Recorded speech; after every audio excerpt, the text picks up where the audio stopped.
нельзя дать понять на минутку, что без меня ей будет хорошо деп. Әрбір деңгейден келесі деңгейге өту керек. Адамдар сол жердегі бұл нәрсені норма санады. Мен қиын сәтте оңай ақша түсе береді. Бала кезден басталады бүкіл нәрсенің бәрі. Еркек өзін өзгерту үшін емес, әйел әйтеуір келсінші мені. Аузын жапсыншы. Әйел мен еркек отбасында ерлі зайыпты муж и жена деген рөлде болу керек. Maybe тайғын болса біліс, жаның ауырса дема. Дем, әр сыртын жауабы бар, жүрекке жалылия. Сәлем қымбатты әйелдерім, Дем подкастына қош келдіңіздер. Дем ол сырласу форматындағы терапиялық подкаст. Бұл жерде біз тұрмыстан кейінгі өмір жайлы ашық сөйлесеміз. Әдетте құрбыларыңызбен, тіпті аналарыңызбен бөлісе алмайтын жағдайларды талқылайтын боламыз. Бұл жерде біз қолдау мен шынайылыққа арналған кеңістік ретінде ашық әңгімемізбен бөлісіп, әрқайсыңыздың өзіңіздің тәжірибеңізбен, өмірлік қиындықтарыңызбен, қазіргі өтіп жатқан күйзелістеріңізді талқылайтын боламыз. Және де бұл жерде ақыл айтып, дұрыс не бұрыс емес, тек қана қолдау мақсатында, әрбір әйел екінші әйелге дем беру мақсатында жан дүниемізбен бөлісіп, сырласып, құрбы рөлінде ортақ бір тақырыптарды талқылауға жиналдық. Мен Нұрила Ақберген, журналист-блогермін. Сіздер сияқты мен де әйелмін, өз оқиғасы бар, өз өмірі бар. Сіздер жүріп жүрген өмірді де бәріміз жүріп жатырмыз. Және де әрбіріңіздің оқиғаңыз естілуге лайықты. Және де осы алаңда отырып, сіздердің хаттарыңызды біз талқылаймыз. Өзара кеңес ретінде беріледі, дем болады, демеу болады. Сол үшін де бізге хаттарыңызды жібере беріңіздер. Оған қоса бізде кезекті әркез шығарылымда қонағымыз болады. Қонақта өзінің тәжірибесімен бөлісіп, әрқашан сіздерге өз тарапынан демеу білдіруге дайын тұрады деген сенімдеміз. Және де бізде бүгін қонақта Құралай ханым, қарым-қатынас эксперті және мотиватор. Қош келдіңіз. Қош көрдік, сәлеметсіздер ма? Өте қуаныштымын шақырғандарыңызға. Өте керемет атмосфера. Шақыртуымызды қабылдағаныңызға рахмет. Мен жаңа өзім таныстыруым кеттім. Мен өзім жалпы психолог-ментормын. Қазіргі таңда әйелдердің трансформациясымен, жалпы жан күйімен айналысамын. Және сізді де соңғы 10 жылда осы әйел қауыммен айналысып жүргеніңізді, сырыңызбен бөлісіп, олардың өзгеруіне мотивация беріп жүрген жандардың бірі ретінде танимын. Тіпті ханым термині сізден шыққан шығар. Өйткені алғаш рет Құралай ханым деп сіз шықтыңыз. Одан кейін қазақ қыздарының арасында ханым термині пайда болып, бір-бірімізге Нұрила ханым, Мереке ханым деп. Мен тіпті күні моншаға барып, сол моншада қыздар бір-біріне кассада отырған администраторлар және Ләззат ханым, Қарлығаш ханым деген кезде шынымен қатты қуандым. Қазір барлығы үйреніп тұрған. Өте әдемі сөз. Сол бір жаңалықтың нәтижесін бір 10 жылдан кейін көріп жатырмын дейсіз ғой. Себебі 2014 жыл Инстаграм алғаш келгенде ханым деген талай таяқ жегем. Сен кімсің ханым болатындай деп. Мен ойлаймын, ханым сөзімнің артында бір әйелдің құндылығы, ішкі сезімі, ішкі күйіне бір ақпарат жіберетін секілді да. Ханымның бүкіл арман орындалады. Сол үшін де ханым деп бірімізге атап жүргеніміз жөн болатын сияқты ғой. Жалпы сол сізден сұрағым келгені, енді бұл форматтағы подкаст алғаш рет шығып жатыр. Алғашқы қонақтардың бірін өзіңіз ретінде шақырдық. Бұл подкасттан не күтесіз? Өте көп нәрсе күтемін, себебі мен өзімнің даму процесімді бір 25 жыл бұрын бастадым. 2000 жылдары Мәскеуге осындай ретрит, семинар, қазіргідей Тони Роббинс, сол кезде мықты әлемдік көшбасшылар келіп жатқанда барғанда орыстардың Анясы да, Олясы да осылай ментормын, психологпын, астрологпын, тарологпын, мотиватормын дегенде таңғалатын. Ол қанша жыл бұрын? 2000 жылда. 25 жыл бұрын. Сонда бізде ол кезде ондай термин тіпті жоқ. Психолог дегенге кішкене ауытқуы бар адамдар барады деп ойлайтынбыз. Содан сіздерді қай жақта оқытады бұның бәрін деп таңғалатын. Міне ширек ғасыр бізде жетіптік, қасымызда қыздардың бәрі психолог. Сондықтан бұл өте қажетті бағдарлама. қазір тұрмыстық зорлық зомбылық та өте көп, әйелдердің күйзелісі де өте көп. Сондықтан керемет, өзім қызығып жатырмын, ұзағынан болсын. Мысалы қарап тұрсаңыз, сіз сонда даму барысында, қолдау іздеу барысында сонау Мәскеуге бардыңыз да. Енді Аллаға шүкір, қазір Қазақстанда да сондай қолдау көрсете алатын орталар шығып жатыр. Елдер бір-біріне дем беріп жатыр. Сол мақсатта бізге негізі әр апта сайын көрермендерден хат келеді. Және біз сол хаттағы оқиғаны, шынайы өмірден алған оқиғаны талқылап, өз тарапымыздан көзқарасымызбен бөлісіп, мүмкін өмірлік өзіміз өткен жолдарды айтып, әңгімелеп талқылаймыз. Рұқсат болса, алғашқы хатқа көшсек. Сәлеметсіздер ме? Бізде уақыт өмір тоқтап қалғандай болып тұр. Жолдасым 2 жыл бойы жинаған ақшамыздан алданып қалып, содан бері стресстік өмір, қиын күндер басталған еді. Мен оған ақша табылар, бастысы деніміз сау болсын, 3 баламыз аман болсын деп жүргенімде, ол ойынға салынып кетіпті. Қояды-ау деген үмітпен жүргенде, ол жұмыстан кеш қайтып, кейде тіпті үйге келмей, әйтеуір 2 жылда өтіпті ғой. Кеше ғана үлкені мектепке барды. Дәл сол күні қуанышымен бөлісейін деп қонақ шақырып дайындалып жүргенде жолдасымның басқа елдермен көңілдес болғанын білдім. 3 баламды Алматыда тасып, жұмыс жасап жүрген, түнде жылаумен өткен күндерім ай. Қызымның да мектеп табалдырған аттағаны 4 күніме кетсем, нақты шешіп кетуім керек қой деп ойланып отырып жаздым ғой сізге дейді. Жалпы өмір тоқтап қалмайтынын білем ғой, тек жарқыраған Лаураны өлтіріп алған күйдемін дейді. Бұл жерде Лаура деген біздің хат иесі. Қауіпсіздік мақсатында біз атын өзгерттік. Әрине. Құралай ханым, қалай ойлайсыз? Мына оқиғаны оқып өзіңіз қандай ой келіп отыр? Негізі қазіргі қоғамдағы вирус бұл сол игромания, наркомания. Енді бізде әйелдерді кінәлау ешқандай ойымда жоқ, бірақ біз көбінесе, әсіресе көп балалы аналарда біз өзіміздің қасымыздағы жолдастарымызды бала қылып аламыз. 1 рет кешіреміз, 2 рет кешіреміз. Мысалы, бұл кісінің айтып отырған кезде жаңағы ақша табылады, аман бол, деніміз сау болсын, бас аман болсын, ондай сөздерді кім айтады? Анасы айтады. Ана төзімді болады, ана кешірімді болады. Ал мен өзімнің айналамда құрбыларым өте көп, жаңағы жас үлкені де бар, кішісі де бар. Сонда күйеулері өте жетістікке жеткен миллиардерлер, миллионерлер. Сол кісілердің әйелдерін кейде бүйтіп көре алмай қараймын да. Қалай сендердің күйеулерің сонда енді успехқа жеткен? Қандай әйелдің күйеуі жетістікке жетеді деп. Сонда өзіме бір статистика жасап, сондай бір теорияны қалыптастырдым. Кешіре алмайтын әйелдің жолдасы мықты болады екен. Кешіре алмайтын. 1 рет ұрды ма, 1 рет осындай ойынға ақша салды ма, 1 рет көңілін қалдырды ма, тарс кешіре алмайтын қыздар, ол солай тәрбиеленеді екен, әйел мен күйеу. Ер адам, жігіт ол түсінеді, бітті. Қазір мен тоқтамасам, отбасымнан айырылам, баламнан айырылам. Ал енді мынандай мама рөліне кіріп кеткен. Біздер қазақтың қыздар өте бауырмал, жұмсақ. Бізді кішкентай кезімізден қырық үйден тыйып, бізге ағаңа да бауыр бол, ініңе де көтер, өте көп жауапкершілік берген.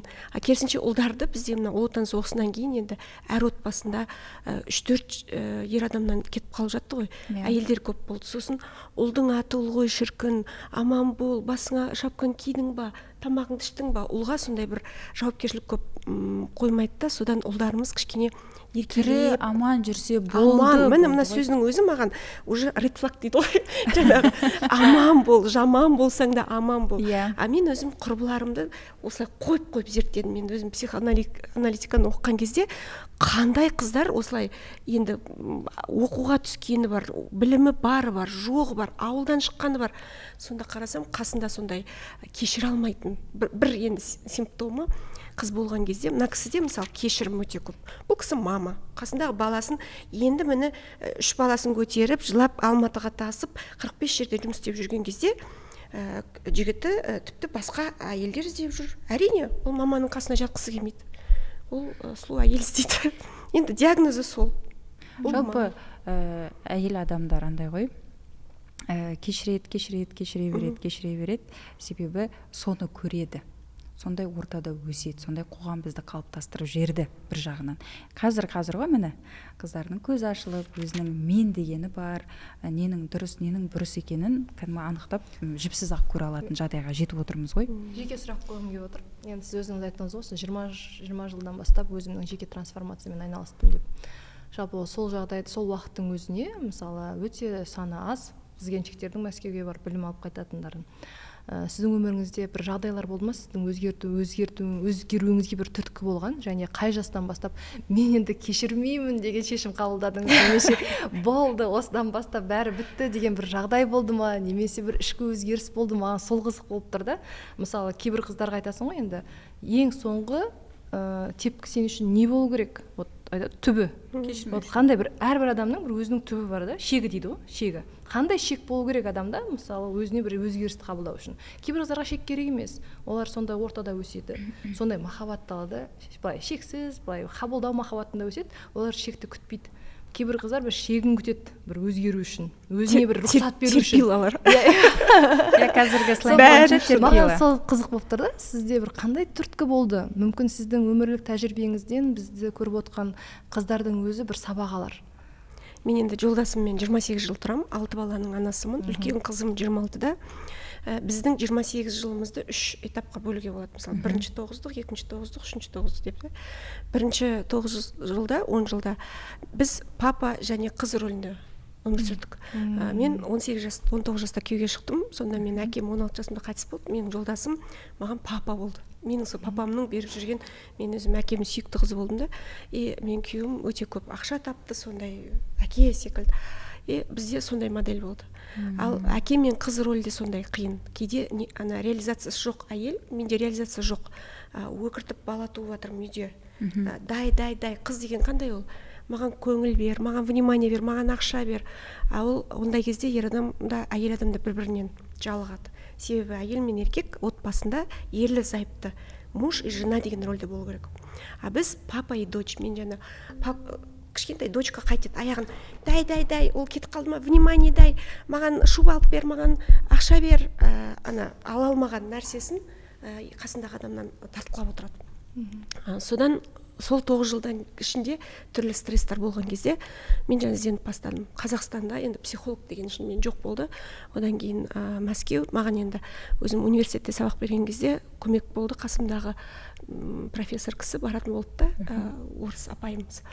Сол кісі маған кітаптар беріп, оның алдында кішкене көмек беріп жүрген. Өзін өзі танудан, осы Александр Свияштың ең бірінші кітабы бракующимся и забракованным деп. Содан мен ойладым, енді брак деген сөз, это значит брак. Забракованный, я значит забракованный. Видимо, жүрегіме қатты әсер етті, енді ажырасудың үстінде тұрдық. Сол кезде менде сондай шешім қабылдап барып оқыдым. Алғаш рет сол психологтың кабинетіне барып, Москваға 2 сағат зарлап, бәрі жаман, күйеуім жаман, енем жаман, елдің бәрі идиот, мен ғана сурет қой, адам стресс отырған кезде. Сол кезде ол кісі сондай бір стоп деп қойып берді, жаңағы жауапкершілікті өзіңе алуға. Елдің бәрінің иісі шығып атқан жоқ, у меня тоже что-то бір нәрсе бар секілді деп. Сондай бір точкалар біздің семьяны бір бүгінгідей 28 жылға жеткізді деп ойлаймын. Сондықтан қазіргі бүкіл қоғамның тиктокта да с каждого утюга дейді ғой, осылай сарнап отырған осындай мықты ментор қыздардың көп болғанына өте қуаныштымын. Себебі қазір өздері балконнан лақтырып жатыр, өртеп жатыр, енді түрлі. Ол неден? Себебі үміті үзіліп, өзінің сұрағына жауап алмай тұрғаннан. Содан кейін жаңағыдай кешірім дегенге де жаңа айтайын деп отырмын. Бізде қазір дін өте, енді ол дінді жаман деп отқан жоқпын. Бәрі дұрыс, бірақ бізде Алла кешірімді. Сен неге кешірмейсің? деген нәрсені сен кешіру керексің, Алла кешірімді, бәрі кешіру керек. Біздің қыздар өте сондай, біз отличницаларымыз ғой, қазақтың қыздар. Фартугымызды тағып, я кешіру керек па, бәрін кешіру керек, төзем, шыдайым, өлем, болды, арқасына бәрін салып алады да. Сонымен именно біз папа мама рөлінде жаңағы 10 жыл жүрдік. Кейінгі 10 жылда біз папа дочь, кейін мама сын дегенге кіріп кеттік қой.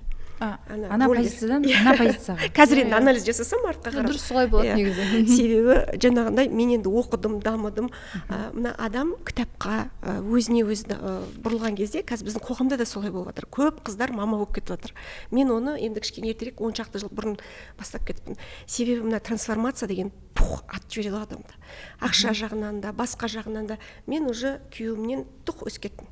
Ақшам бәрін тауып, бәрін реттеп, уже 2-3 магазинім бар, балабақшам бар, 100 бала жүр. Мен уже күйеуіме айтамын, мына жақта отыр, жүр, мен саған киім алып берем. Басыңа не киіп аласың? Жоқ, оны кимейсің, жүр, қымбатын алып береміз. Это уже мама. Сөйтіп біз бір 7-8 жыл мама мен сын рөлінде. И күйеуіме рахат. Аппақ үй, міне төсек, міне жылы футболға барады, ойнап келеді, неше түрлі кубоктар алады. Кәдімгі жаңағындай мама сын болып. И ол кезде де өте көп іздендім. Өзімді өзім көп, себебі ол да бізде почти ажырасуға уже екінші точка. Себебі өсудің де өзінің точкалары болады. Әрбір деңгейден келесі деңгейге өту керек. Себебі мен күйеуім мамасымен тұрғысы келмейді, себебі мен тәрбиелей беремін. Кім тәрбиелейді? Мама тәрбиелейді. Когда муж и жена тұрғанда, жаным, я тебя люблю, осындай бақыт. Ал енді мама болғанда сорпаны сорпалатып ішетін сияқты, үйде отырғанда қонаққа барамыз, туған күнде отырамыз. 10 адам отырсақ, ана прожектормен түсіп тұрады ғой, клоундар циркта болады ғой, бүйтіп прожектор цирк қойды ғой. Менің күйеуіме прожектор түсіп тұрады ғой. Мен деген ана бір кино бар ғой, құлағы қатты естіп кететін бір американский. Бұрын как будто менің күйеуімнен иіс шығып жатыр, менің күйеуім көп сөйлейтін. Ол бүкіл әйелдердің ауруы. Ол басқа адамдар сенің күйеуіңнің дауысын естімеуі мүмкін, ал саған мынандай тише отыр. Қазір жақсы болды WhatsApp. Вот көп сөйлемей. Себебі мамамын, мен күйеуімді в лучшем свете көрсетуім керек. Сосын жаңағындай дұрыстап сөйлей, арақ көп ішпей болды. Аяғынан баяғыда біздің апаларымыз, мамаларымыз аяқтан түрткен ғой. Қазір біз WhatsAppқа жазып, бір кезде уже WhatsApp істемейді, пульттің бәрі сынады, уже батарея істемей қалады. Сонда өзім бір күн түсіндім, что мен мама болып бара жатырмын. Себебі 6 бала, менде мамский контент уже бүйтіп тұр. Маманың энергиясы. И алтын балаға 7-ші баламды қосып алып бәрін. И маған да ол үлкен, ол әйел адам жиркенеді уже, шаршайды. Сол кезде менде вот мына 2016-2015 жылдар вот Инстаграм келгенде менде четко уже басталды. Осындай трансформация. Әйел мен күйеу ретінде тұруды үйренуге. Әйел болуға үйренуге. Айтқым келіп тұрады жаңағындай сөйлеме деп ішінен, сосын өзіме айтамын. Я тебя не рожала. Өзімді тәрбиелеу өте қиын. Бір әйбәт ана хадистегі әйел сияқты бір вот негізі әйел сондай болу керек та, хадисте қалай айтады, мысалы шариғатта. Өзінің әлемінде. Бірақ анаған айтқың келіп тұрады ғой, сөйлемеші деп. Сосын ішімнен айтамын. Мен оны туған жоқпын. Аллаға, Құдайға өзіне уақыт беру керек та, кеңістікке. Мен тәрбиелемей қойын, Құдай өзі тәрбиеленсін. Ішімнен дұғамды тілеймін. Бірақ жаңағындай өзімнің тілімді қысқартып үйрендім. Сөйлемеуге, маған десе басына не киіп алады, норковый шапка кие ма, таз кепеш кие ма, отыра беремін. Сосын бір күндері әдетке айналды. Тәрбиелемеу, просто восхищаться, жақсы жақтарын көру. И сол кезде бізде әйелмен тепе-теңдік басталды, мынандай бір гармония. Сол кезде біздің уже бір-бірімізге деген басқаша сезімдер басталды. Сондықтан маған да қазір өте көп консультацияға келетін, өте қыздарды көрем. Алла да мені сондай бір процестерден өткізген шығар, осы халықтың алдында жүргеннің өзінде. Сондай этаптардың бәрінен өттім. Сондай қайын жұрт, ене, күйеу, модельдердің вот психологияға оқып жатқан кезде мен Московский университет психологияда оқыдым. Международный университет психологияда, Москвада диплом алып. Сол кезде каждый тарауды айтып жатса, ух ты, мына жерде мен болғам. Мынаны айтып жатады, мына жерде мен прям жүзіп жүргем. Жаңағыдай любой процесстерді өткем, мен қасыма қазір қыздар келсе, мен ауруын біліп тұрам. 2013-тегі Құралай, 2008-дегі Құралай келіп отыр деп. Сонда әйелдің өзгеруі еркектің өзгеруіне де әкеп соғады ма? Ол қалай? Негізі бұл понятие да дұрыс емес. Негізі бізде айтады ғой, әйелдің басын төрге сүйрейтін, өрге сүйрейтін еркек адам, ол әсіресе біздің қазақтың жігіттері бойында қабанбайдың, бөгенбайдың қаны бар. Олар өз бастарын өздері алып жүретін адамдар негізі. Жаңағы әйел адам қай кезде мама болып кетеді, қай кезде дочка болып кетеді. Негізі азаматтың түбіне жететін ол ашынған әйел. Әйел қай кезде ашынады? Әйелге тамағы мен мамағы деп маған бір апай айтқан. Әйелге тамағы мен мамағын беру керек болды. Жаңа төсек пен тамақ. Әйелдің қарны ашса, әйелдің көңілі болмаса, ол шашы дода-дода болып бүкіл әлемді қиратады. Сол еркек адамдар ашындырғаннан кейін әйелдер ақша іздеп кетеді. Әйел ақша іздеген әйел ол ең опасный әйел. ол өзінің айналасын бәрін сол үшін әйелге негізі беретін адам еркек, қасындағы азамат. Негізі ер азамат түзу болса, әйелдің өзі ақ түп-түзу болып кете алады деген сенімге келеді ғой. Келеді, өте келеді.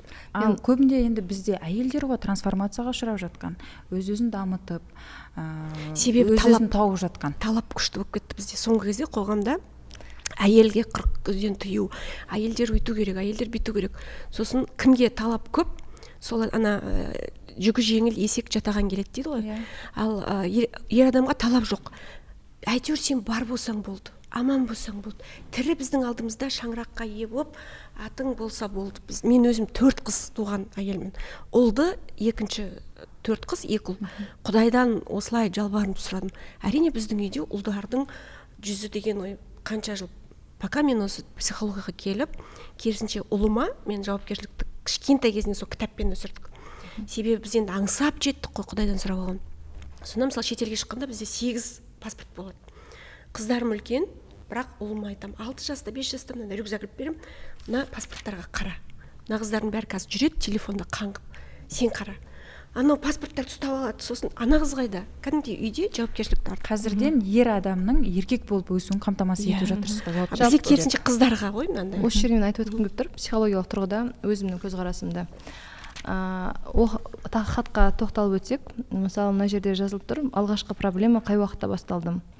Алғашқы олар 2 жыл бойы жинаған ақшамыздан алданып қалып, содан стресстік өмір басталды дейді. Бірінші оларда қаржылық проблема болған жоқ. Бәрі ойдағыдай жүрді дейді. Кейін қиын күндер басталғаннан кейін басына қаржылық қиындық түскен кезде ол ер азамат оңай жолды іздеп лудоманияға бел буды. Осы жерде сіздің айтқан тұсыңызды атап өткім келеді. Жалпы қандай ер азаматтар қаржылай қиындық көрген кезде лудоманияға беріледі? Егер кішкентай балалық шақтан келе жатқан кезде ата-анасы, яғни оған бір жауапкершілік бермесе, кішкене бір нәрсеге жауапкершілік алып, қиындықты көріп, кішкене осыған мен жауаптымын, осы бір стресстік нәрседен өзім шыға аламын. Мысалы, балаға қиын кішкентай, ол жауапкершілік алу.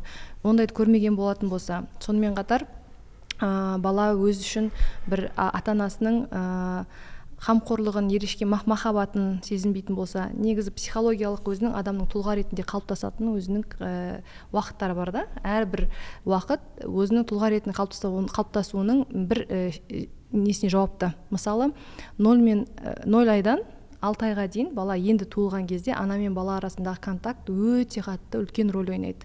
Егер бала сол аралықта анасымен жақсы контактта болып, мамасымен көзқараста контактта болып, анасы мен сені көріп тұрмын, сенің қажеттіліктерің мен үшін маңызды деген информация, ақпарат алатын болса, уақытлы астына ауыстырып, уақытлы ұйықтатып, уақытлы тамақтандыратын болса, бала болашақта өзінің ішкі мынандай жабылмай жатқан дүниелерін игромания, нашақорлық арқылы немесе алкоголь арқылы, арақ сусындар арқылы жаппауға тырысады.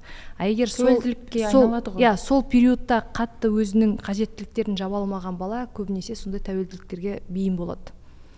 Сонымен қатар екінші тұсы бар, бұл плюс сценарий де бар, минус сценарий де бар. Плюс сценарий бағанағы гипер опека деп жатыр ғой, гипер балаға көңіл бөліп, қатты ешқандай өзіне былай жауапкершілік артпай не қылған кезде, бір кішкене қиындықты сезген кезде ол сол игроманияға, яғни лудоманияға ата-ана рөліне аударады да, мен қиын сәтте оңай ақша түсе береді. Оңай келеді, сондай сеніммен соған беріліп кеткен секілді. Сонымен қатар бұл жерде менің байқауымша, хат бойынша бұл кісіге өте жауапкершілік алу қиын. Яғни бұл қазіргі реальностьтан қашады да. Яғни қаржылық қиындық басталған кезде ол реальностьтан қашып игроманияға беріліп кетті. Ол шынайы өмірде өмір сүре алмайды, өйткені шынайы өмір оған қорқынышты. Ал бұл өмір қорқынышты, мен бұл әлемге сенбеймін деген сезімдер, ол сол 0-ден 6 ай аралығында қалыптасатын сезімдер. Бала егер сол сәтте өзін сенімді және қорғаныста сезінбесе, үлкен өмірге келген кезде осындай жағдайларға тап болып жатады. Сонымен қатар байқасаңыздар, кейін лудоманиядан кейін де әйелі кішкене жағдайын дұрыстағаннан кейін ол үшін отбасы деген тағы да бір жауапкершілік секілді болды. Балалар пайда болды, оларға да жауапкершілік алу керек. Ол жауапкершілікті ала алмағандықтан тағы да қашып бастады. Яғни басқа бір әйелге көңілдесіз деп, өйткені өзінің әйелі бір жауапкершілікті өзіне еске алғандай болады да, реальностьқа келу керек. Ал оған реальностьтан қашып жүру оның психикасы үшін ең қолайлы сценарий. Сонымен қатар бұл жерде айтқым келіп отыр, хаттың соңында қыздың өзі де айтып жатыр, жалпы өмір тоқтап қалмайтынын білем ғой дейді. Тек жарқыраған Лаураны өлтіріп алған күйдемін дейді. Әрине, өйткені бұл жерде оның өмірінде ешқандай Лаураға қалған орын қалып тұрған жоқ. Өйткені Лаура жолдасын құтқарам деді, балаларын шығарам деді. Енді туыстарын ойлап отыр, жұрт не айтады деген сөзімде жүр. Бірақ Лаураға бір нәрсе айтқым келеді. Ешқандай игроман, лудоман немесе наркоман болсын, егер ол адам өзі ол жақтан кетемін деп шешім қабылдамаса, өзгерем деп шешім қабылдамаса, ешқандай адам оны өзгерте алмайды. Және бұл өмірлік болып жатқан жағдай үшін өзіңізді кінәламаңыз. Өйткені көп қыздар осындай жағдайға түскен кезде өзін кінәлап, балшықта жатқан немесе сол рөлді таңдап отқан ер азаматты шығару үшін өзінің өмірін құрбандыққа шалып жатады. Көбісі кредитке кіреді, осылайша қарыздан жүреді. Мен көп әйелдерді білем, дәл солай күйеулерін құтқарамын деп. Бұл да енді әйел де өзінің сценарийін орындап жатыр, бұл жерде бәрінде айтып жатсыз ғой. Өйткені ол қыздың өзінің сценарийі болуы мүмкін. Мен парыздармын ата-анасының алдында, басқалардың алдында. Сол ішкі қажеттілігін жабу үшін ол жолдасының қарызын жабуға тырысады, басқа парызын жабуға тырысады. Бірақ ол түсініп жатыр, жан күйімен оған жетпей жатыр да ресурсы. Сол жанның қиналғанынан осындай бізге ашылып хат жазып отқаныңызды түсініп отырмыз. Бірақ бұл да сіздің бір өзгерісіңізге жасалған алғашқы қадамдардың бірі деп білемін. Өйткені жаңа айтып жатсың ғой сен өзің, неге әйелдер көп қазір өзгеріп жатыр дейді. Негізі кім өзгереді? Негізі терапияға көбінесе кінәлі емес, қатты қиналған адам келеді да. Адам рахат өмірде өмір сүріп жатса, ол ешкім сұрақ қоймайды өзіне. Не болып жатыр, неге олай жатыр? Сондықтан да қазір терапияға көбінесе әйел қыздар көп келеді. Әрине осы әйелдер кешірмей қинағаннан кейін барып, ер азаматтар қиналып кеткен екен, ана кешірімін ала алмай қойғандықтан амал жоқтан терапияға барып жатыр. Өйткені өзім де білем, көп кейстарды әйел ажырасамын деп шешім қабылдап, еркек еш өзгермегендіктен еркек өзін өзгерту үшін емес, әйел әйтеуір келсінші мені, аузын жапсыншы, осы терапияға барып қайттым деген позициямен барады да. Тіпті психолог айтқан әңгімелерде де ол өзін іздеп отырмайды, бүйтіп қарап тұрады да. Сендер ақылсыңдар ғой, сендер сондай былай защитный механизм дейді ғой, өзінің ішкі жарақатына бара алмайды. Не себептен? Негізі бұл жерде біз әйелдерді қорғап, еркектерді даттау үшін жиналып отқан жоқ, біз жалпы жағдайды түсіндіру үшін да. Біздің қоғамда негізі әйелдерге ашулануға рұқсат бермейді да, қыздарға, еркектерге жылауға рұқсат бермейді. Еркектерге де мысалы жылау дегенде ол сезім ғой. Еркек те өзінің былай әлсіз тұсын мойындау, қабылдау деген секілді да, ол эмоция да ер азаматтарға керек. Ал әйелдер болса ашулана алмайды. Ашуланба, төзімді бол, үндеме. Сәл әйелдің агрессиясын көтерсе, біздің ер азаматтарды көтере алмайды. Қалай? Ол ешқашан көрмеген деген секілді да. Сондай да мәселе бар. Жалпы эмоциялармен жұмыс істеп, сезімдермен жұмыс істеген кезде, енді бұл жерде біз ешқандай сізге нақты кеңес айта алмаймыз. Отбасыңыз тастап кетіңіз. Мен бір кеңес айтсам болады ма? Маған да сол жаңа 20 жыл бұрын Москвада бір мықты бір наставнигім айтқан болатын. Қазақта қыз қуу деген ойын бар. Қыз атқа отырады да шабады, арт жағынан мықты жігіт болса атына отырып қуып жетеді. Сонда ол кісі айтқан, сендер қазақсыңдар ғой, сендердің ұлттық кодтарыңда осы қыз қуу деген ойын бар. Сендер спящая красавица емессіңдер, ұйықтап жатқанда жаңа Иванушка деп бетінен сүйіп оятатын. Атыңа отыр да шап, сенде 3 бала бар. Лаура, егер тыңдап отырсаң, сенде 3 бала бар, сенде ел бар, жұрт бар. Атыңа отыр да шап. Егер де ол наркоман, лудоман өзіне атын тауып, шауып кесе, жаңағындай ажыраспа, бүлінбе, қиналма. Бізде көбінесе бір пакетпен шауып кетеді ғой, бітті мынау ажырасуым керек деп өзі әрең отырған жерде. Сол жыл орныңда отыр да, қазір көп мұны Мереке секілді, өздерің секілді қыздар Инстаграмда бәрі ашық тұр, оқып, дамып, атына отырып шабу керек. Өзін жасау керек та. Ана артыңа қарама дейді ғой қазақта. Осы орайда айту керек десеңізші. Спящая красавица, қашан менің Иванушкам оянады? Біз орыстық несі жоқ бізде. Ертегінің өзі, ойынның өзі бізде сондай. Қазақтың қыздары сондай болу керек. Ашулану туралы мен өзім бір пост жаздым да, есіме түсіп, бөлісіп қойғым келіп отыр. Бағанағыдай екінші әйелге кетіп отыр деп отыр ғой, енді көз шалып мен айтамын да, ер азамат қай уақытта тоқал іздейді деймін да. Яғни мүмкін менің өзім тұжырымдамам шығар, тоқ ал деген тоқ алғысы келетін шығар деймін да, енді энергия алғысы келетін шығар. Немесе сондықтан қыздар деймін да, егер ер азамат басқа әйелге көз түссін демесеңіз, оған тоқ беріп тұрыңыздар және тоқпен ұрып тұрыңыздар деймін да. Екі вариант бар ма? Иә, екі вариант бар. Тоқпен ұрып тұруға да болады, тоқ беріп тұруға да болады. Ал әйел қай уақытта ажырасуды ойлайды және басқа еркекке көз түседі де. Енді былай қарап тұрған кезде көзге шөп салу тек қана еркектер тарапынан емес, қазіргі таңда әйелдер тарапынан да көп болып жатыр. Енді еркектер кімге барады? Иә, еркектер кімге барады? Ол да бір мүмкін біреудің келіншегі дейсіз ғой. Сондықтан мен айтамын да, ал әйел қай уақытта еркекке көзіне шөп салады деймін. Ол тоқ болмаған жағдайда деймін де. Сондықтан мүмкін әйелде екінші күйеуге рұқсат берсе, мұның аты тоқ болу болатын еді деймін да. Сондықтан отбасы сақталу үшін әйелдер ер азаматтарына тоқ беріп, тоқпен ұрып тұру керек, ал ер азаматтар әйелінің көңілі де барлығы тоқ болуын қамтамасыз ету керек. Не жеп ақылдысың? Меніңше көңілдес деген негізі өте ауыр естілетін сөз. Мен бұл орайда ойлаймын, ер азамат бұл жерде енді әйел қанша тоқ берсе де көңілдеске баратын еркектер де бар. Мен ойлаймын, бұл тарапта тоқпен ұрмай тұр ғой ол. Тоқпен есті еркек тоқ алмаса да, тоқ ұрмаса да есті болып қалады. Есті еркек. Мен былай бөлем өзімше ер адамдарды. Белден жоғары ойлайды, белден төмен ойлайды. Егер ер адам белден төмен ойлайтын санада болса, ол өмір бойы сол көңілдеспен жағдай белден төмендегі әңгімелерде жүре береді. Онда ер азаматтар да бар. Егер ол белден жоғары өсіп санасын дамытса, әлбетте ол қандай өмірде жағдай болса да, ол сол жерден есті болып шыға алады да, болды. Бұл жерде бәріміз айналып келгенде әйел тоқ беру керек, әйел немесе тоғымен ұру керек. Иә. Еркекке де талап болып тұр ғой. Әйел тоқ болу керек әйелді. Тоқ бермесе де ер адам ер болып қалу керек деген позицияны ұстанамын мен енді. Мен жалпы енді былай адам ретінде қараймын. Адам кейде минусқа да түседі, плюсқа да жүгіріледі дейді. Бір шекте тұра алмайды. Және мындай категоричный дейді ғой енді былай айтқан кезде. Бірақ сен айтпақшы, егер адамның өзінің өмірлік принциптары бір өзінің ұстанатын нәрселер болса, мықты болса, әлбетте ол әрқашан мықты болады. Ешқашан ер азаматтың егер сізге шөп салып жатса көзіңізге, ол сіздің кінәңіз деп те қабылдамаңыз. Өйткені ол өзінің құндылықтары, өзінің әлсіздігі, мүмкін өзінің ішкі кризистерін шеше алмауы, конфликттерін одан да болуы мүмкін. Өте дұрыс. Негізі ана Мать Тереза айтқан ғой, я не против войны, я за мир деп. Бізде қоғамда еркек пен әйелдің әсіресе қазір трец не болғалы құтырып кетті. Әйелдер еркектерге жабылып жатыр. Еркектер бізді менсінбейді, бізді бір-бірімізді меніп жатырмыз ба? Мерекенің позициясы жаңағыдай. Әркімнің өз енді мысалы мен айтам, күйеуіңді бір тепсең балаңа соғасың. Әйеліңді тепсең қызыңа соғасың. Бәрібір енді тура сол. Бірақ болып жатқан қазіргі қоғамдағы әрбір жайт бұл қайырлы деп есептеймін. Неге? Себебі осы уақытқа дейін әйелдер үндемей келгені қандай ұрпақ алып келді?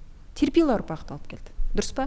Одан кейін әйелдер үнін шығара бастады. Қазір қандай ұрпақты біз тәрбиелеп жатырмыз? Өзін жақсы көретін, өзінің құндылығын білетін қыздарды тәрбиелейміз. Шекарасын білетін, шекаралап қоятын, жаңа тоқты да беріп, тоқпен ұратын қыздарды тәрбиелейміз осылайша. Айтады да енді бұл ол жақтында ертең несі болатын шығар деп біреулер қорқады ғой. Салдары. Как бір крайностьтан екінші крайностьқа бару дейді ғой. Негізі бір баланс болу үшін негізі біз бір крайностьті көру керекпіз да. Мысалы, мынаның басы, мынаның аяғы деген шешім болған кезде біз ортасын табамыз. Мен қазір ойлаймын, бірінші біздің қыздар қатты төзімділікке крайностьқа барып жатыр. Кейін қазір кейбір қыздар нау крайностьта да жүр. Өйткені любовь к себе, анау-мынау деп қатты крайностьқа кеткендер бар. Кішкене шегін білмей қалып жатыр да. Бірақ ол да дұрыс. Өйткені сол арқылы мүмкін ер азаматтар кішкене түсінеді. Өздерінің әрекеттерін сәл дұрыстаған кезде балансқа келіп ортада жақсы, кейде ер азамат, кейде әйел азамат, өздерінде Қыбайлық айтқан секілді, кейде 90% әйел болса, кейде 90% ер азамат беріп, бір-бірін толықтырып, бір ортадағы балансты жақсы гармониялық қарым-қатынасқа келеміз деп ойлаймыз. Бұл тақырыпты енді талқыладық. Лаура, өзіңіз үшін бір жақсы инсайттар, жауаптар алдыңыз деп ойлаймын. Жалпы тіпті Лаура емес, мен ойлаймын, Лаураға осындай тағдырлас өте көп қыз келіншектер бар қазіргі таңда. Сіздерге де бұл хат пайдалы болды деген ниеттеміз. Олай болса, екінші хатқа көшсек. Лаураға айтар бір кеңесім бар. Іштегі жарқыраған Лаураны сөндіріп алам ба деп қорқам деп жатыр ғой. Ол сөнген жоқ әлі. Ол жанданады, уайымдамаңыз. Бәрі күшті, жақсы болады. Қап түбінде жатпайды дейсіз ғой. Алмас қылыш қап түбінде жатпайды, сіз әрі жарқырайсыз. Шабыңыз, Лаура, шап десе. Қамшымен бірге. Негізі Меккеге барған кезде 25 жыл Меккеде тұратын ерлі-зайыптылар бізді гид болып алып жүрді. Сол кісінің әйелі арабша таза сөйлейді, және 5 баласы бар. Сол кісі айтты, қазақтың әлеуметтік желісіне қараймын да, таңғаламын, 10 жылдан кейін қазақтар не боласыңдар дейді. Ана Меккеде арабтарда 18-ге толған адамдарға пособие секілді ақша береді екен. Мысалы, мен секілді 6 баласы бар ауылда отырған кісі жыл айына бір $1000 ақша алады. Ол ұн тамағына жетеді. Талпыныс жоқ. Мына арабтардың несін инстаграмын ашамын да дейді, қазақтардікін ашсам дейді, тігін тігіп атқан әйел, торт пісіріп атқан әйел, бірдеңке айтып атқан әйел, подкаст түсіріп атқан уже еркектер қосылып алған ол. Ана арабтарға кірсең, машалла деп бір сурет салады, алдына жылында. Себебі ақша бар, андай не дейді, ана қиын заман мықтылар тудырады, мықтылар әлсіздер тудырады, әлсіздер қайтадан мықты заман қиын заман жасайды. Сол сияқты оларда ана мықтылар кезінде болды, олардың қазіргі поколениясы кішкене андай салбырттау, өзі бір асыл адам масыл бала туады дей ма, не дейді, сондай бір отыр. Соны бүйтеді ғой, инстаграмға қараймын да шошып кетемін, соны отырып алып массаж үйреніп алдым дейді, неден қазақтардың қыздарын онлайн массаж үйреніп алған ғой, ана жақта отырып. Ана арабтың келіншектері үйлене шықпайды, соларға $100 сағатына жасап, в общем, байып жатырмын дейді. Мен айтамын, сол кезде айтқан кезде қатты қуандым. Демек біз қазақ дамып жатырмыз, қорқудың қажеті жоқ. Сәлеметсіздер ме? Менің атым Әсел. Қайда барып, кімнен көмек сұрарымды білмей жүрмін. Қайда барып, кімге жүгінерімді де білмеймін. Күйім ұрат, тек ұрып қана қоймай тебеді де. Кейде тіпті еркектік күшімен тепкенде аяғымнан тұра алмай қалам. Қызым бар, 1,5 жаста, өте тәтті сұлу. Бүгін тағы ұрды, ұрса да одан кете алмай жүрмін, себебін сүйгендіктен шығар деп ойлаймын. Ол ішпейді, шекпейді. Дәл қазір үйімдегілерге де айта алмаймын, ауылдық жерде тұрады, олардың жүрегін ауыртқым келмейді, ұйқы жоқ, қалай бұл жағдайдан шықсам болады. Тәтті қызым толық отбасында өссе деген ниетім ғана жібермейді. Кеткім келеді, баспанам жоқ, қайда барам? Бірақ қайтадан қайталанса не істеймін деген ой жүрегімді тіліп жатыр. Айтыңызшы, уақытшама қиындық әлде бір өліп тіріленбе? Менің қолымнан жаңа өмір бастау келе ме? Шығар кезімде күйеуге иманы бар, ішпейді, шекпейді, оқыған, ел көргенде потенциалы бар деп сендім. Бірақ өмірімде онымен бақытты болып, өзімді еркін, сүйікті сезінбесем де шыдап жүрмін. Айтыңызшы, бұл жағдайдан қалай шыға алам? Көмек беріңізші. Мен өзімді қатты жаман ана сезініп жүрмін. Ұру дұрыс емес екен түсінем, бірақ жарақаттан жүре алмай қалған кездерімде қайда да қалай барарымды білмей қатты уайымдаймын. Қазір енді мына салтанаттың сотынан кейін заң күшейтілді. Негізі әйелді ұратын еркектер ол өте қорқақ. Олар заңнан қорқады. Олар өзінен мықты шықса, өзінен зор шықса, екі көзің бірге шығады дейді. Өзінен зор адам болу керек та. Бұл жерде қыздың төркіні де Әселдің әлсіз болып тұр ғой деймін, себебі баратын жерім жоқ деп тұр ғой. Айтпай тұр ғой. Талдықорғаннан атқа сүйреп өлтірді ғой әйелді. Тура солай ол айтқанда ғой, ол қыз үйіне қанша рет келіп. Сондықтан тек қана заң. Осы Әселге айтарым, заңмен егер 1-2 рет қорқытса, 1-2 рет 15 сутка штраф салса, содан кейін қазір заңды шешу керек деп ойлаймын. Осындай жағдайда бірден әйелдер айта өтейінші.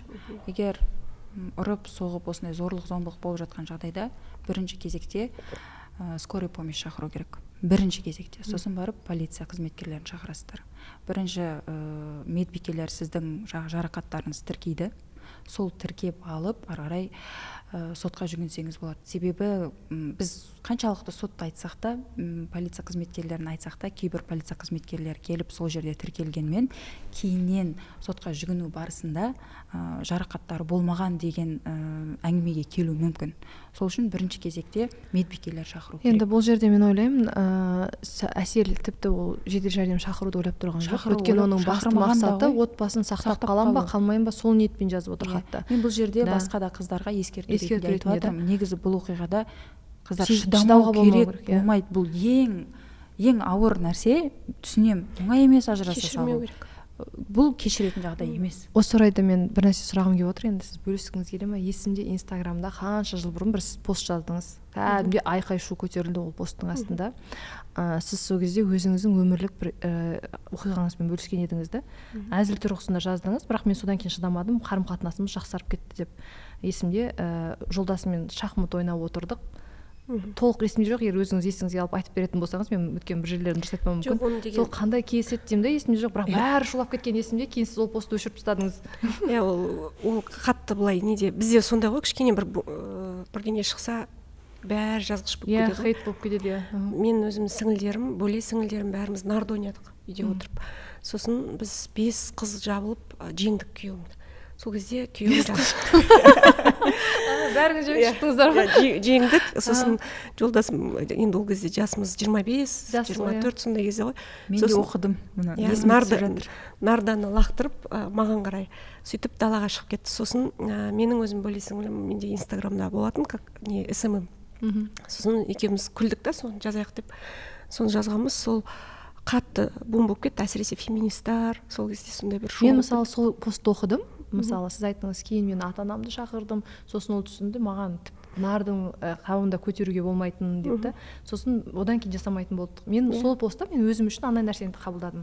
Кішкентай бір өзіңізге қалған агрессия кешірмеңіз деген сондай посыл сондай посланиені оқыдым да. Бірақ мен өзімді ақтай алмадым. Ол кезде 2016 жылма мен 2 жыл болды Инстаграмда хейт дегенді тіпті көтере алмайтынмын. Бүкіл феминистар, журналистар, сайттар құралайхан шыта деп тұрсың ғой деген секілді. Сөйтіп, иә. Мен айтқым келгені, бізге делегация келді деп мен әзілмен еще жаздым. Мен жаңағындай қабағымды шытып, себебі жолдасым қасымда отыр ғой, оған жазған кезде мен айттым, делегация жаңағы абысыным төркіні мықты болмай тұр ғой деп соны айттың, соған есіме түсіп кетті. Сосын мен жақтан туысқандар келді, бәріміз жаңағы сосын өзімнің туысқандарым да айтты, ойыннан от шықты деген осы. Сон ойыннан от шықты, бірақ сол нәрсе жаңағы ұру деген нәрсені тоқтатты. Мысалы енді мен жолдасым ұрмаған, бірақ сол нарды қатты қытығына тиіп кетті. Бірінші себебі бөлеммен ойнады, сосын менің сіңіліммен бәріміз ойнап жатқанда бірінен кейін бір жеңе бердік. Сосын біз әзілдеп жезделері ғой, о деп күліп не істегенде ең соңында мен жеңдім, ең соңғы таспен жаңағы. Сол кезде ол жаңа нардан маған қарай лақтырып жынданып далаға кетті. Сол енді бір точка қылып, мына ред флаг дейді ғой қазіргі. Мысалы қазір жазсам сол постты өшірмей мен тура өзімнің ойымды айтар едім да. Себебі мен айтқым келгені сол делегацияны шақыру керек. Екі жақтың да кәдімгідей шум шулату керек, тоқтату керек, жиналыс болды. Бірақ мен сол кездегі енді әлсіздігім ба, әлде қорқып кеттім ба, өзім хейттан қорқып кеттім ба, өшіріп тастап едім, одан ары ол өлшірді ғой. Жаңағы скриндап алып, именно андай жерлерін бөліп алып, бұл кезде видео деген жоқ болатын рилстар. Ана кез келген үзіндіден басқаша қылып шығаруға болады оқиғаны. Сондықтан енді оны да қабылдап тастадым. Енді ол осылай тағы бір сұхбатта айттым ғой деймін ол жайлы. 10 шақты жыл болып кетті ғой. Енді бұл жерде де мен ашып айта берейін. Мен сіздер ғана емес, басқа халық та біледі. Мен жалпы зорлық-зомбылық көрген жандардың бірімін. Әйел қатарына жатам. Бірақ Аллаға шүкір одан шығып кеткен адаммын да. Кешіре алмадың да өйткені. Кешіре алмағанда бұл жерде кешіретін нәрсе жоқ әрмен қарай. Ол бір кешіргеннен кейін адам айтып отырмын ғой, есті болмаса ер адамды түзеп, оны тәрбиелеудің тіптен қажеті жоқ. Мен кәдімгі қарапайым қазақ әйелдері сияқты соңына дейін, соңғы үміттің жібі үзілгенге дейін күттім. Сен үшін шегі сол болды? Шегі сол болды. Мынандай мәселе бар ғой. Менің қоғамымда сол уақыттағы тұрмыста болған ортам, адамдар сол жердегі бұл нәрсені норма санады. Мен өзімді норма емеспін деп санадым. Алдағы шығарылымдарда да түсінсеңіздер болады айтқан әңгімемді. Енді еркек қой, енді осындай ғой деп. Менің бір ғана қателігім, бұл жерде мен әке-шешеме айтпағаным. Мен білем, әке-шешеме айтсам сол уақытта келіп алып кететін. Ал мен оған өзім дайын емеспін ғой. Мен кетуге өзім дайын емеспін. Мен ажырасу деген атқа ілінуге дайын емеспін. Бүкіл қазақтың қыздары сондай. Сол нәрседен қорыққаннан кейін, сосын мүмкін жақсы болып кетеді деп ойлайсың. Оның өзінде жаңағыдай ұрды, әрі қарай ұрып жалғастырғанда емес әңгіме, оның әдемі келіп кешірім сұрауында ғой. Неге бұл нәрсеге қайта-қайта әйел ілініп қала береді? Себебі ер адам сондай әдемі кешірім сұрайды. Мәселен, мен жағдайымда жақсылап кешірім сұрайды. 101 гүлмен десе. Гүлмен де керек болса, жылап тұрып та, енді манипуляцияның түрі көп қой. Енді ер адамдар да оны күшті пайдаланады негізі. Бізде әлсіздеуіміз ол жағынан, біз өзіміз кешірімдіміз, спасатель рөлі өзімізде бар, одан егізленгені бар деген сияқты. Сол сәттерде кешіресің. Себебі балаларың бар. Бір үйіп отырған отбасы сияқты көрінесің. Өзіңде де бір жайлылық сезім бар, бір жағынан жайсыздық та тудырып жатыр ішінен. Білесің, бұл ненормально, дұрыс емес екен. Сол сәттерде кешірім сұрайды жақсылап. Сен жаңа кешірмей жүресің, сосын түбінде кешіресің, сосын ең әдемі кезең өтеді ғой қайтадан. Конфетіні букетный период сияқты болады. Сен ойлайсың, енді жақсы болады, енді болды, енді өмір басқа жағынан жарқырай түседі деген сенімде боласың. Сосын кәдімгі дәрілер бар ғой, ауруды басады уақытша. Сол сияқты дәрі ғой бұл. Доза. Сол адам сол өзінің дозасы біткенше сол рөлін сақтап жүреді, маскасын киіп алып жүреді, бәлкім, білмеймін енді. Ол жағын психолог айтады. Енді менің түсінігімде ол маскасын шыдағанша көтеріп киіп жүреді, сосын қайтадан өзінің қалпы шығады, қайтадан болмайтын бір параққа бола мүмкін, кикілжің болып қалуы мүмкін, жаңа сіз айтпақшы. Болмайтын нәрсе ғой былай қараған кезде, күлетін жағдайда. Сондай нәрсеге ұрыс басталып, қайтадан осындай қол көтеру болады. Сосын бұл нәрсе қайталана береді. Соңғы нәрсе енді жалпы енді түсінесің, бұл нәрсе бітпейтінін.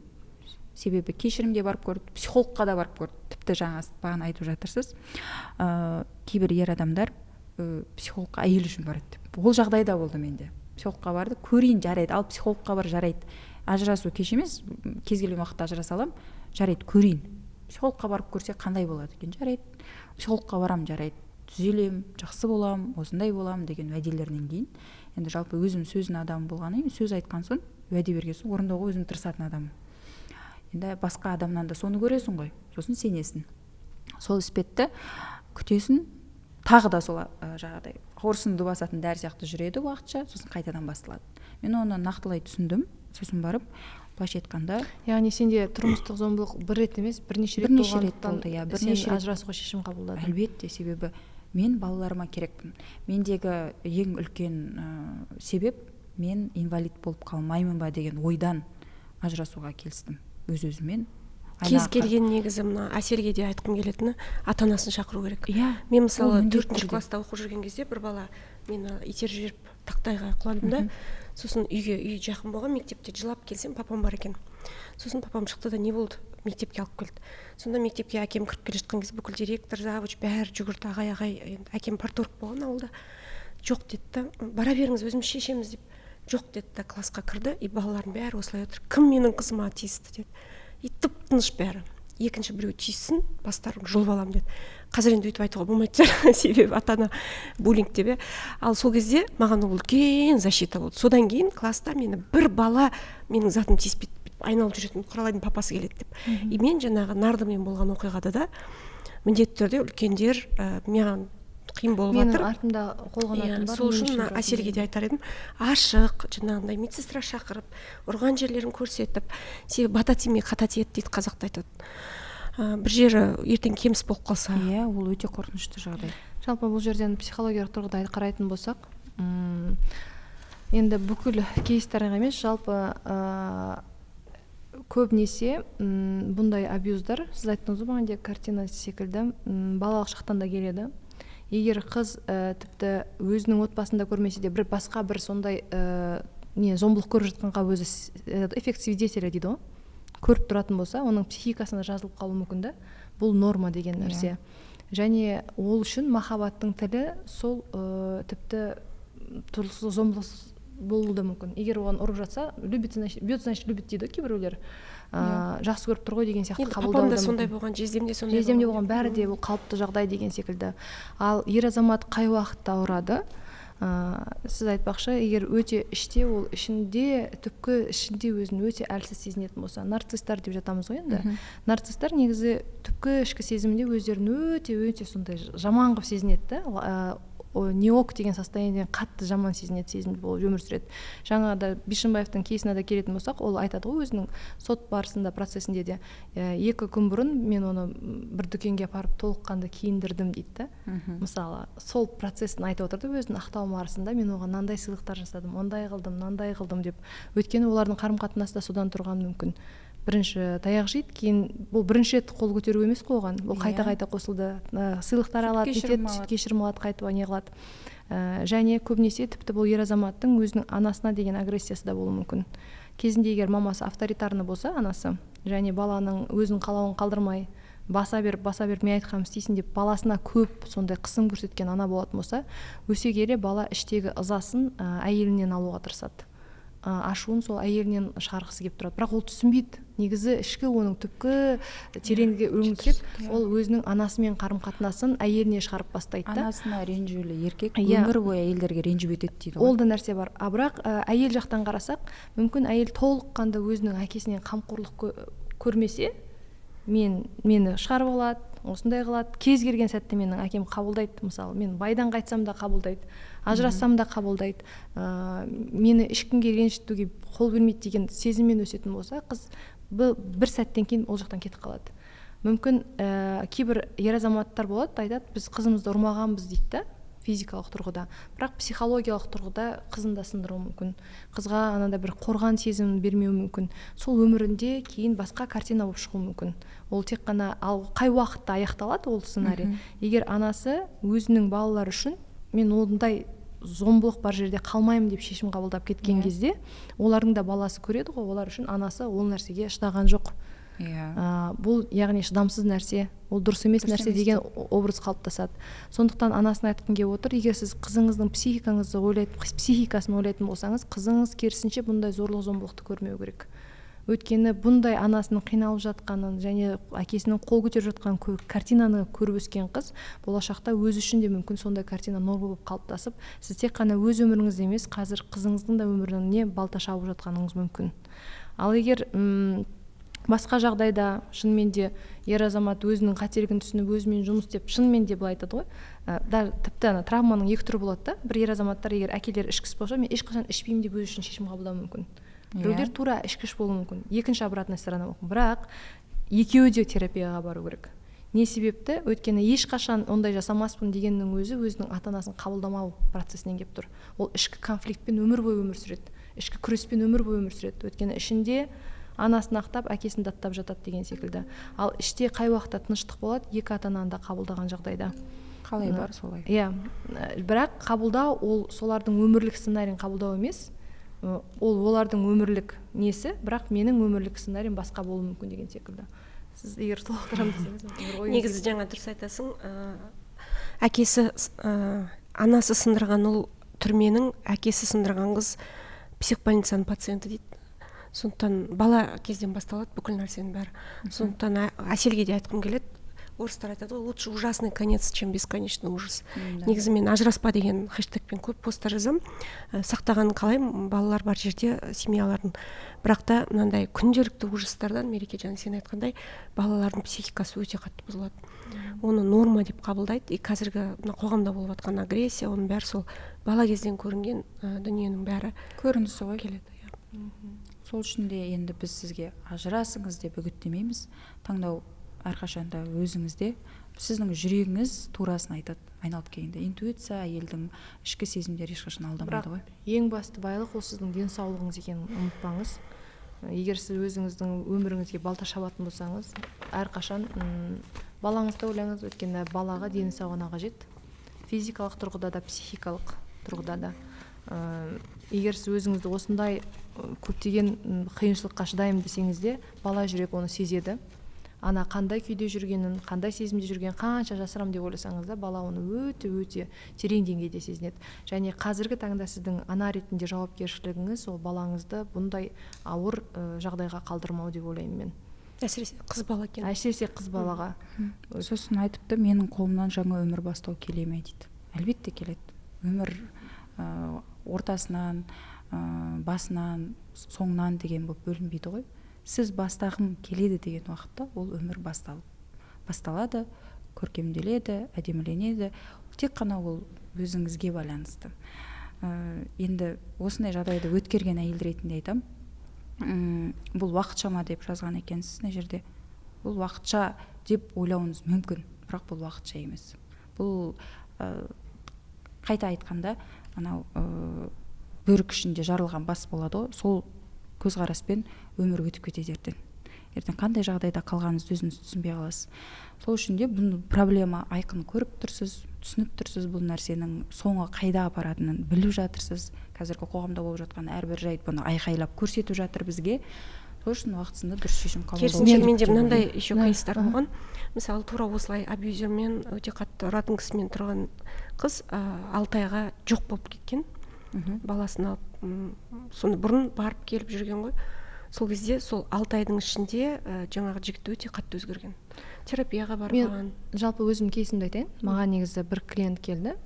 Ол да осындай абьюзивті қарым-қатынаста болды. Менен кеңес сұрап, не істейін деп жарты жыл негізі ажырасам деген ниетпен келді. Ажырасам осылай деп. Бірақ жарты жыл өткеннен кейін маған айтып бастады: "Мереке, неге мен күйеуім өзгеріп жатыр?" дейді да. Енді не болып жатыр? Мен қалай ажырасам, мен ол жақсы болып кетті ғой дейді да. Мен негізі ниетім ажырасу болды. Бірақ керісінше бір отбасылар келеді, отбасын сақтап қаламын деген ниетпен келеді да. Олар ажырасып кетеді. Бұл жерде бір анандай бәріне келетін бір ортақ кеңес жоқ. Өйткені әрбір кейс ол жеке, индивидуально дейді ғой, былай айтқан кезде. Мысалы, сондай да кейстер да бар. Тіпті әйелде өзінің ішкі басында трансформациясында оған рұқсат жоқ.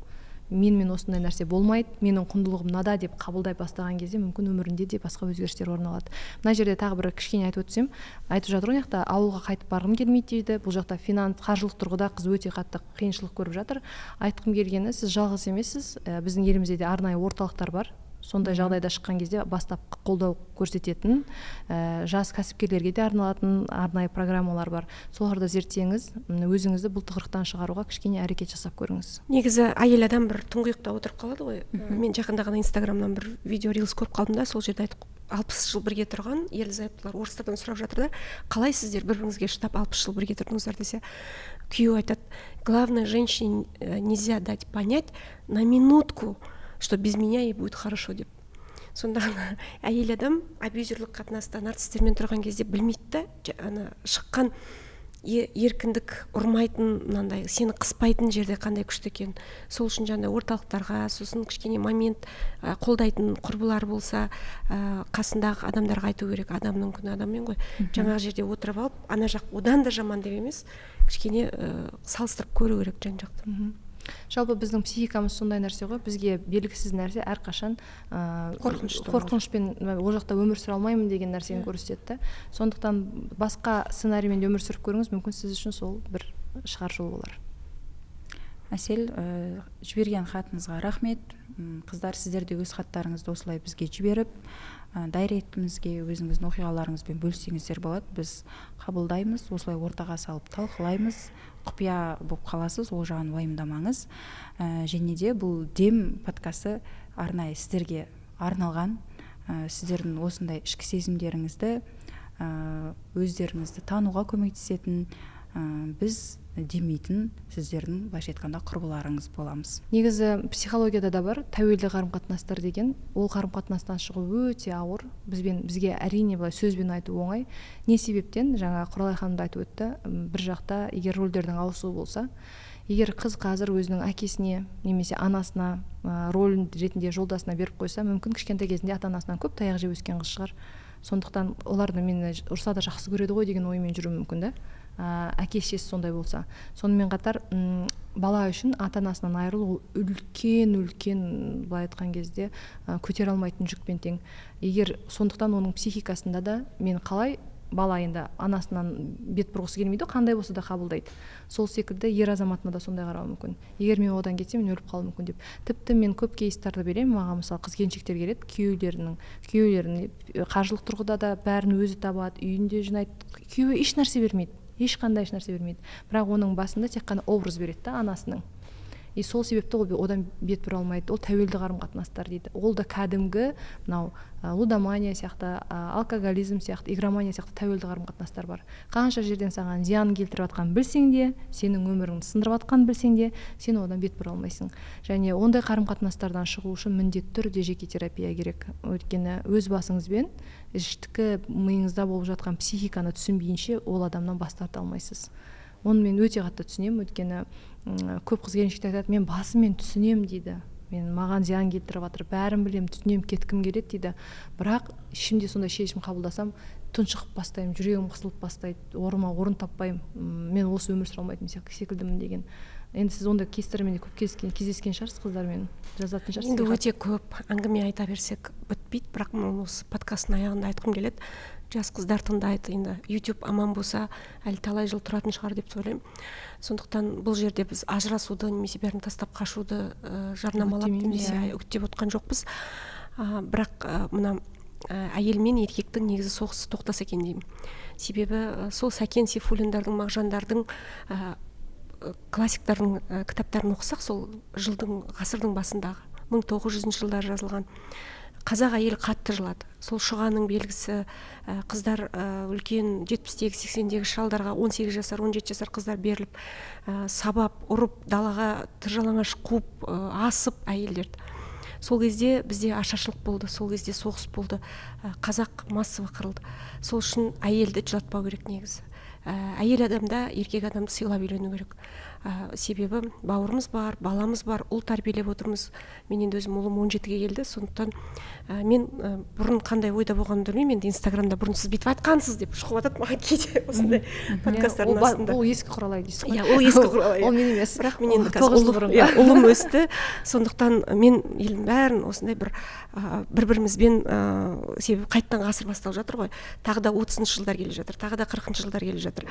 Ол сценарий қайталана береді өмірдегі. Мысалы 1920 жылдары ковид сияқты птичий грипп дегендер болған.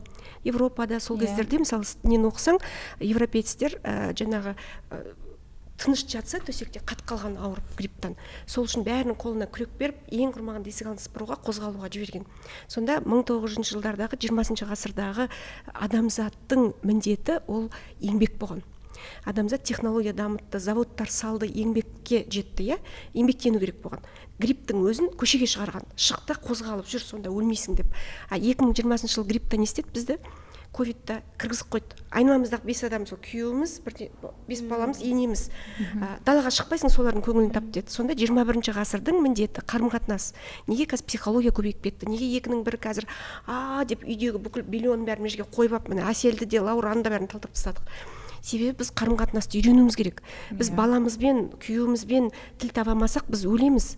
Себебі мысалы қазақтар 10 жыл келді. Ал давайте оқыңдар, қазақ тілі оқыңдар, орыс тілі оқыңдар, завод салыңдар деді.